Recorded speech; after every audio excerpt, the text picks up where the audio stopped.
Horror films have been fascinating as of late, with the release of Suspiria, It Comes at Night, The Witch, and many others. In the mix of this, we also have the mainstream horror movies that appeal to those who prefer spooky ghosts yelling at the screen, feeling more like the fast food version of the genre. If Midsommar is some fancy restaurant, then Strangers Pray at Night is a Burger King that's somehow not doing as hot as McDonald's, and maybe you shouldn't eat there because it's kinda bad for you. Though going to the restaurant and ordering that fancy steak instead is a lot better, even if it's a little bit pricey. But these two places aren't as different as you may think. In fact, I believe many horror movies, including the cheap ones, tend to share a similarity, which is an allegorical message. In Strangers Pray at Night, you can definitely spot this overall message of independence and the importance of family. That in itself doesn't elevate the film to be great, of course it fails at other aspects such as acting, pacing, and so on. But even if it's not well polished, there's still enough to appreciate. No one expects any layers in a slasher flick, but it was added anyway, and god do I respect that.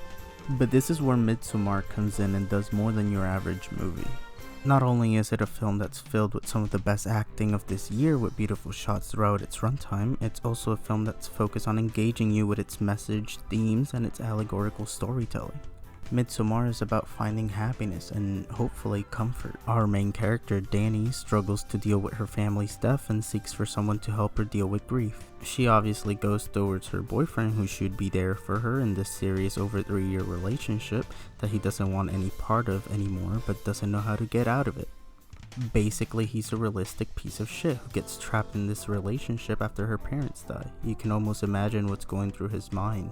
Things like, I should have dumped her sooner, or I'm gonna have to wait a lot longer to finally dump her after this. The first 5 minutes of Midsommar could be its own film. It's a very clear-cut setup that I found to be flawless in every way, but that's not the point. The point is that this setup is everything we need to know. I've seen some say that the setup has nothing to do with the rest of the film, but really what they're missing is that the rest of the film is an allegorical breakup and our main character's path to getting to that conclusion. Her shitty boyfriend isn't gonna do it right, so throughout the film she learns more about him by going to this trip with him and his friends. All throughout you see Danny analyzing her boyfriend during conversations, how he casually lies to everyone, his throwaway buzzwords to sound like he cares when in reality he doesn't. None of this is shoved down your throat, you just get to interpret what the characters are thinking and feeling, with facial expressions and speech patterns.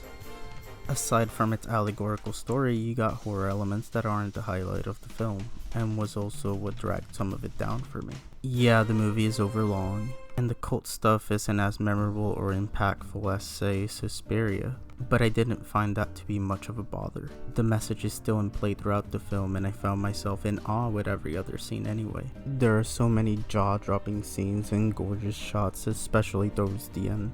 Midsommar isn't for everyone, but there's so much to get out of it, which makes it a much more memorable experience than many in the same genre. Definitely more than Strangers 2, that's for sure.